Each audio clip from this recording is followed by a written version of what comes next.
right, welcome back to another episode of Industry Insider. I'm your host, Allison Rogers. We're here today with Greg Aguilera of International Auto Consulting, and he specializes in EV training. So, Greg, thank you for being here today. Why don't you tell the audience a bit about yourself and your experience in the industry and the training you provide?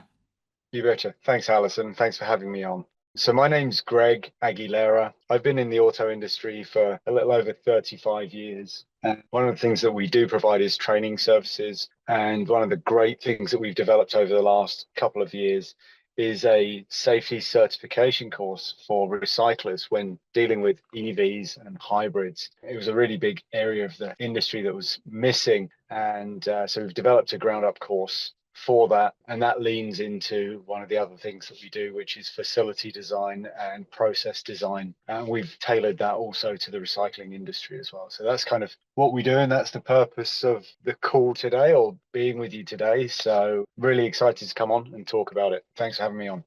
Absolutely. We're thrilled to have you on. So, like Greg said, we're going to be speaking about specifically recycler safety and the certification course that he's developed here. So, we're going to start off with, can you give us a snapshot of why EV and hybrid safety training, among other things, is such a critical topic for recyclers today? Because I feel like a lot of them don't seem to really, I don't want to say don't get that, but a lot of people think it's not going to be in my yard, it's never going to happen to me. It's that kind of mindset. So, why is it so important that people understand this? Yeah, absolutely. So I think where the industry has moved from where it was and now where it is. I mean, when we first started in EVs in the recycling industry, it was a lot of fire blankets and run away and don't touch it and don't do anything. And I think what's happened inadvertently is where we've had very little training that's been out there of meaning, we've had this complacency kind of creep in that, well, it won't happen to me. Exactly as you said, this isn't in my yard. It doesn't happen to me. I literally had a yard a month ago say, I don't have any EVs. And we walked through their yard and they had Prius after Prius after Prius. And I said, those are all EVs. And they said, oh, no, no, they're just hybrids, as an example. And I think this is why it's so critical, because we talked long and hard over the last decades about depolluting. And the first thing you do is you remove the fuel out of the fuel tank of a vehicle. Well, that's just impossible to do in a battery, especially a lithium battery. So you still have this energy that's there. And it's not that it's inherently dangerous, but there is a risk involved. And we should be training to mitigate those risks wherever possible. And also training so that we have these new components that currently today we're not testing to see if they're good, to see if they're reusable, or to see if they should not be stocked and they should just be recycled. And that is that second life of the components that at the moment is a little bit slow to pick up, because consumer confidence, in my opinion, is not there yet for EV components that are pre-owned or pre-used. Exactly. I completely agree with you. I haven't had the same situation that you were in, walking around a yard and seeing that, oh, we don't have any EVs, it's just hybrids. But we will have a guest later on today that will explain why hybrids are just as possibly, I don't want to say dangerous, but just as much of a risk as what an EV would be. So, what are the most common misconceptions that recyclers have about handling high voltage vehicles and their batteries in your experience? So I guess the first one is that hybrids aren't dangerous and EVs are dangerous. That's the first and probably the biggest misconception. They're both as dangerous as each other, and arguably a hybrid is because it has both fuels in it, arguably slightly more with a risk. I think that's the first common misconception. The second one is, as long as I disconnect the 12-volt battery, nothing bad can happen. And as long as I don't see anything or smell anything, nothing bad's going to happen. Hybrid or EV fires happen so quickly.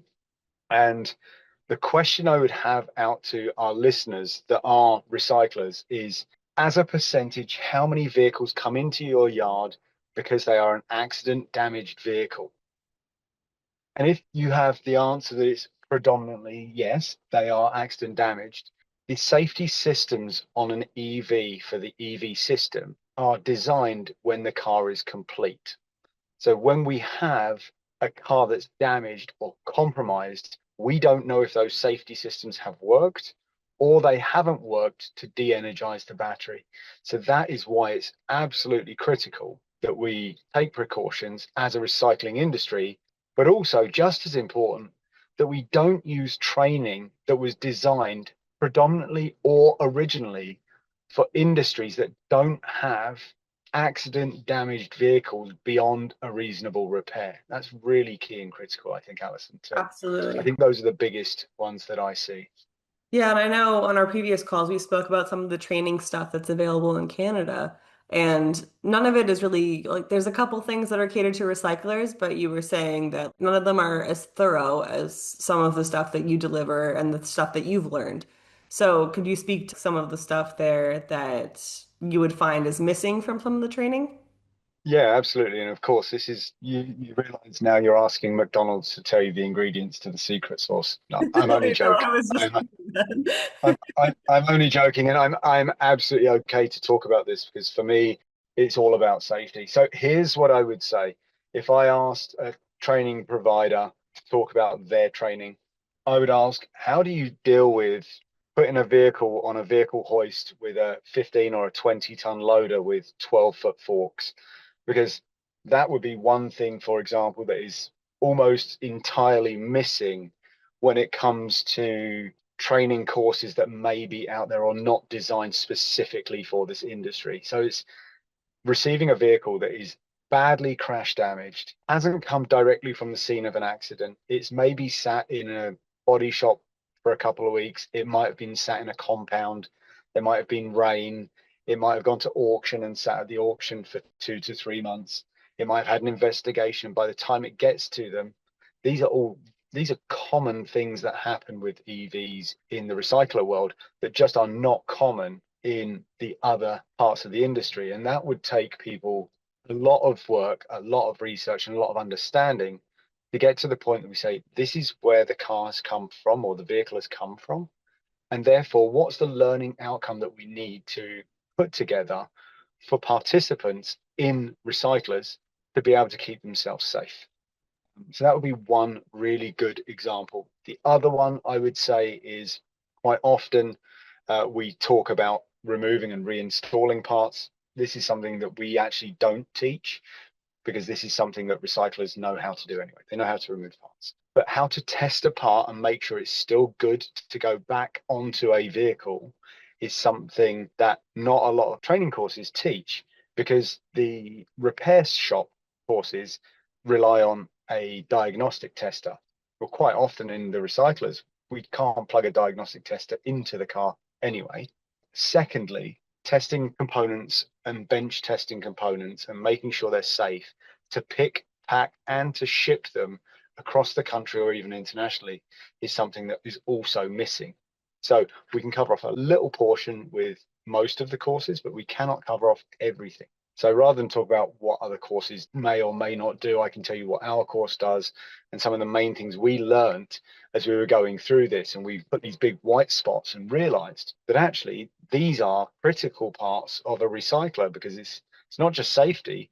Recyclers do this to earn money. There's a dollars and cents part of the profitability of being a recycler that is often overlooked when we talk about technical training. And that's where we have a really good understanding and a solid foundation in how to keep people profitable or to help them to be profitable, but also to keep them safe. Absolutely. Can you walk us through the major hazards involved with working EVs and hybrids as to the stuff you talked about, dismantling and taking in EVs or hybrids?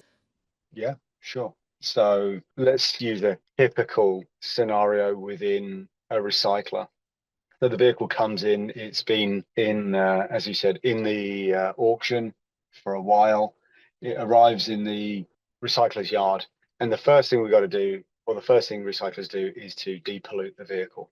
But the first thing we must do is we must check and see if we have voltage in any of the components. We don't know if the battery switches have worked or not worked. So just disconnecting the 12-volt battery, which has been a big misconception in the industry, and not physically checking that we have no voltage present coming out of the battery. That's a big misconception. Second misconception or danger is that just because nothing has happened, nothing will happen. In an accident that causes the vehicle to be written off, the battery has gone through incredible trauma, maybe externally with visible damage to the battery and the battery case, but also internal trauma. So when airbags go off, there's an incredible deceleration that happens in the battery as well as in the vehicle in general. And those things are, let's say, undetermined. So we always start our thought process with, until this battery shows me that it is not at risk to me and to the team and to the facility, then I treat it as such. And that's what we've got to do. So it's not like a petrol engine. Once you switch it off, it's good. It really is a case of you don't know what's going on with the battery until you can absolutely confirm it. And that's one of the biggest dangers, because it is born out of complacency because nothing has happened. And just because nothing has happened doesn't mean it can't happen. Hopefully that makes sense. Yeah, I think that that makes perfect sense. A lot of people aren't really considering these things. And we have someone here to describe his own experience with an EV fire with a hybrid. Eric, I would like to invite you on. Eric McDonald from Bodyline. If you want to explain your experience in the industry first. Yes, hi. I've been in the industry, the auto recyclers industry, for myself 20 years. Our business has been around for 40 years.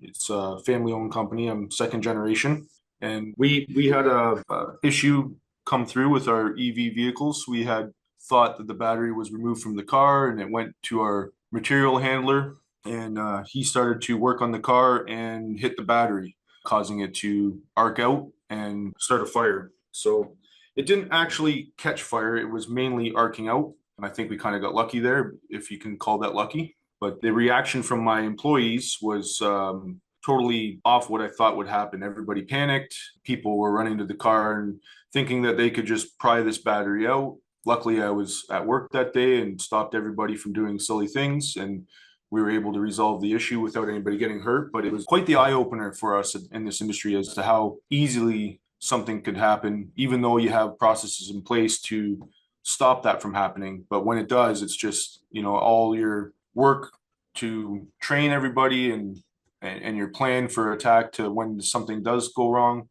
just goes out the window, and people panic, and their first instinct is to do the total opposite of what they've been trained to do. So it's a pretty scary thing to happen, and luckily it's only been once for us.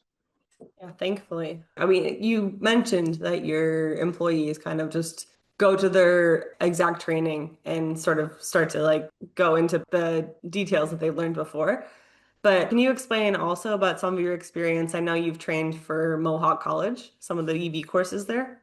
Yeah, so I didn't actually train there. I was working with Mohawk there. They've come up with a program for the rescue units and tow truck companies. They have a new EV program out there to help train people for those instances in our industry, body shop, repair shops, anybody towing. So I was a part of just helping them with information from our industry and what we've learned. And it's like the reason Greg's here is because there's a lack of knowledge and a lack of training amongst all divisions of EV vehicles and repair shops and body shops. We're all trying to do the same thing. We're all trying to get up on what's going on and how to deal with things and make our employees safe, make our trucks safe, and first responders safe. So yeah, I was working with them and with their course. It wasn't more of me having a training with them. My bad there. I did know that you actually developed Sorry. it wasn't actually you training them, but in a sense you did train them via your own knowledge with the course. Yeah, it was part of the knowledge. Yeah. So how has that incident changed your approach to receiving, storing, or dismantling EV or hybrid batteries?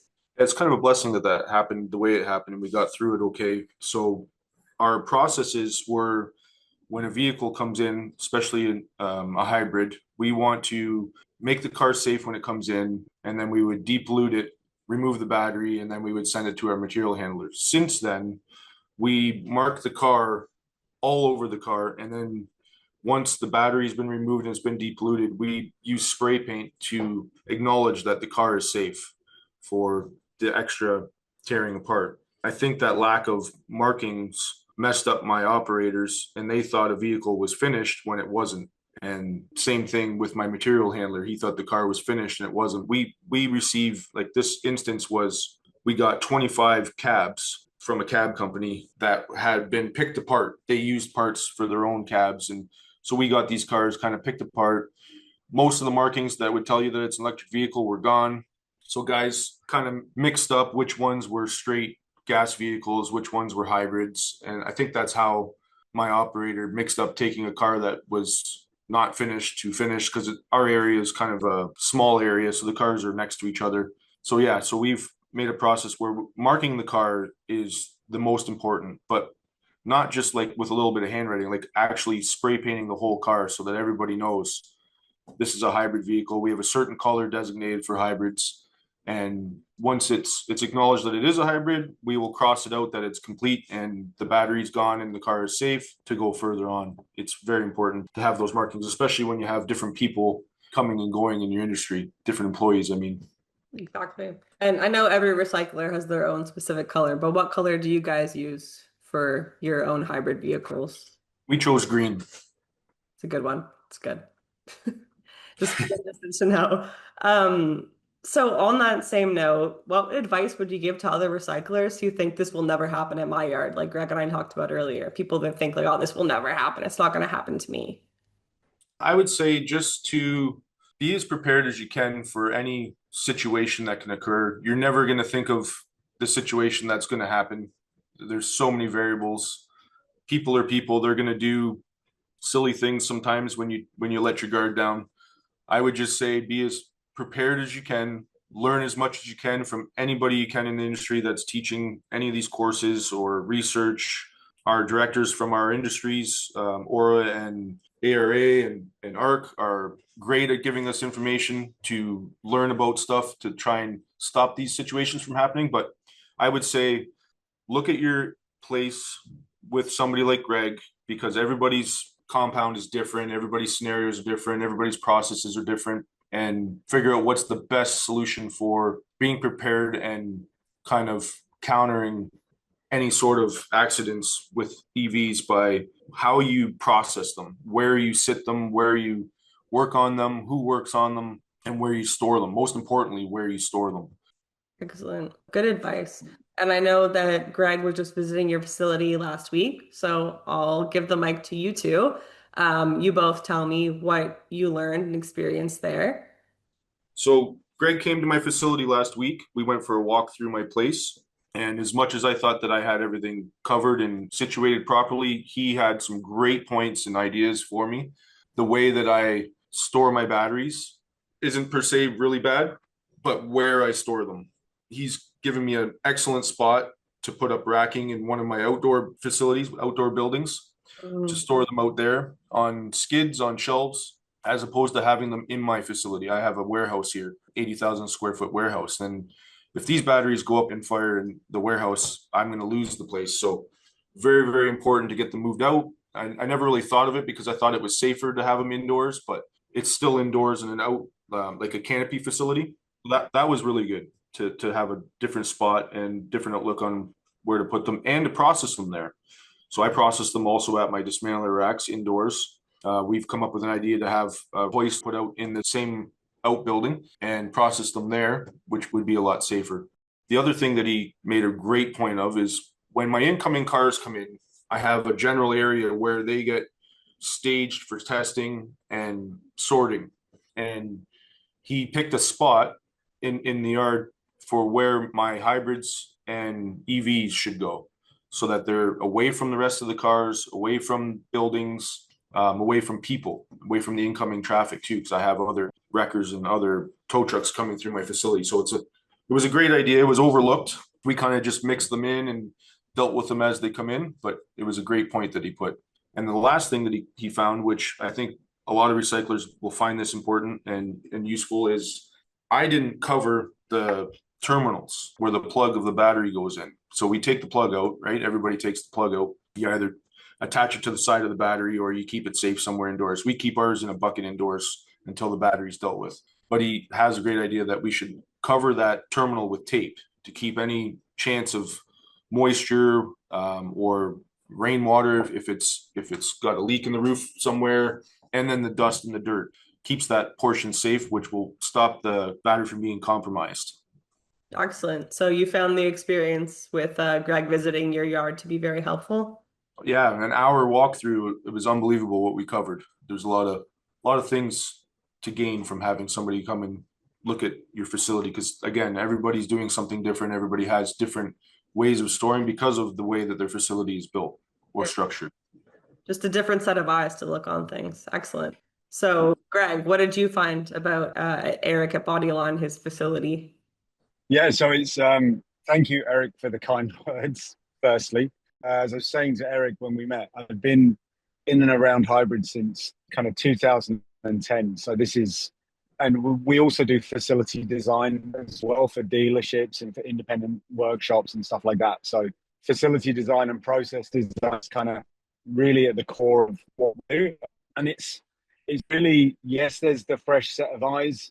Everyone will always have an opinion and stuff like that. But I think where we are unique is our opinions are based in sound advice for recyclers, both on a profitability and on a safety aspect. For example, just covering of the connections. If the connection becomes live, it should be covered anyway. If it is live or potentially live, it should be covered. But also, when you go to resell that component, you can't afford to have any dust or any dirt inside the connector, because it kind of renders it useless for reuse when you've got dirty or dusty connections. And nobody repairing an EV battery or putting another EV battery in, no competent technician would look at it and go, "Oh, I'll just reuse that." It's got to absolutely be clean. It's one of the golden rules of working with high voltage, is it's got to be sparkly clean. But all in all, Eric's facility was great. We've seen a lot of different facilities over our time, and as we move into doing training across the United States and Canada, we will continue to broaden our knowledge. But as Eric says, each yard is different. So having a cookie cutter approach to how to deal with EVs just doesn't work. And we figured out some stuff with Eric with where to put the EV special tools and the tools, how to store the cleaning stuff for EVs, like brooms and stuff like that, and obviously batteries as well. So I think we had a really great opportunity to get together and to walk around the yard, and literally walk around the yard and figure out how we're going to move forward into the EV world. So it was great to meet Eric and the team and go through that stuff. But obviously incidents happen, and the incident that Eric had has sparked some thoughts for him, which meant like, actually, no, we probably should do this. And I think that was one of the longer conversations we had. Hey, Eric, it was more like, okay, this really opened my eyes to maybe this isn't just recycling. Excellent. I'm happy to have connected you two. And we've had this great podcast, and we still have a couple more questions here for Greg. From your perspective as a trainer, what stands out to you if you're looking at training? Like, what things could you prevent it in stories that you've seen in the news or seen from people that are speaking about the stuff that's happening at their Yeah, yards? yeah, yeah. I think there's a couple of things that really stand out for us when we look purely on the training aspect. The firstly, EV safety is a team effort. That's the first thing. So that means that regardless of your size of your yard, whether you have 10 or you have 50 people in your yard and working, what often happens is a recycler will say, "I'll train one guy or two guys because this is the dismantler course." And actually what happens is training is a training is a particular skill. And where we see the biggest benefit is yards that send people from all aspects of their process. And then they all get together on the training and they say, "Actually, we should do it this way." And they generate their own best practice, because our job is not to force knowledge onto people as trainers or as facilitators. My job, and the way that we lead in IAC, is our job is to create an environment that learning can take place. And learning takes place as a team. And just as Eric was saying with spray painting the cars, when something becomes universally understood throughout everybody within the process, that's when we can say it's successful. So I think that's one of the biggest things that I would say is a learning lesson for people thinking about coming and doing EV training, because this is fundamentally a different way of working with a car, with a product that looks very familiar. So that's probably what I would say is our approach to training is very much, and as Eric said, also, sorry, I'm reiterating, as Eric said, with his team member that went back to an old habit. Habits are driven over time, and if we're always doing the same thing repeatedly, to coin a Canadian kind of thing, it's you don't become Wayne Gretzky by shooting one puck. You become Wayne Gretzky by shooting 10,000 pucks, and you've got to keep practicing the stuff that you learn over and over and over and over and over again until it becomes habit. And when it becomes habit, then it's in. So the training is the first part of building the habit. The implementation is a team effort when coming back from training, and that's really key and critical. No training alone will make everything better. That's not how it works. But what it will do is it will give you the confidence and the competence to work in and around electric and high voltage vehicles so that you can go back and you can practice and you can become better and it can become second nature to you and your team. And Eric, I don't know how you feel about those statements. Maybe you want to add something, or maybe I got it wrong, or maybe I got it right. I don't know. What's your thoughts? No, I think you got it right. I think you hit the nail. It's very important to instill repetition with your crew so that you don't have those instances happen where, like my guy sees a fire or sees something bad and he just, first thing he thinks is just to run over and try and put it out. There's a different approach for every scenario, but the better trained and the more often you're training these people, it's going to stop the bad habits from coming out for sure. I think you're right. Yeah, like you said there, Greg, you miss 100% of the shots you don't take. That's the Wayne Gretzky code. Yeah, Exactly. 100%, 100%. And that's where I think it's really great to work with people like Eric, who are owners that are involved in the training, because it means that we can adjust the course and the direction of the business. And so where we then end up helping when we get to, let's just send a N person to the training, what we end up with is people coming back and doing what they believe may be right, but owners like Eric have a 50,000-foot view of the future of the business that maybe other team members may not have. So it's really important that we are completely across the board, and we absolutely encourage yard owners to come on the course, not so they learn the competency skills of how to check a high voltage vehicle for voltage, but they're going to be thinking, and we see this repeatedly, we see their strategy that they're working through and saying, oh, okay, we need to change this process, and this will fit with what we already do, and we just need to tweak these things. And that's really the key. We're not reinventing the wheel here. We're widening the goalpost, and we're giving people a better set of skates to skate with and a better stick. We're getting into hockey references now. I like it. It's great. I love the hockey references.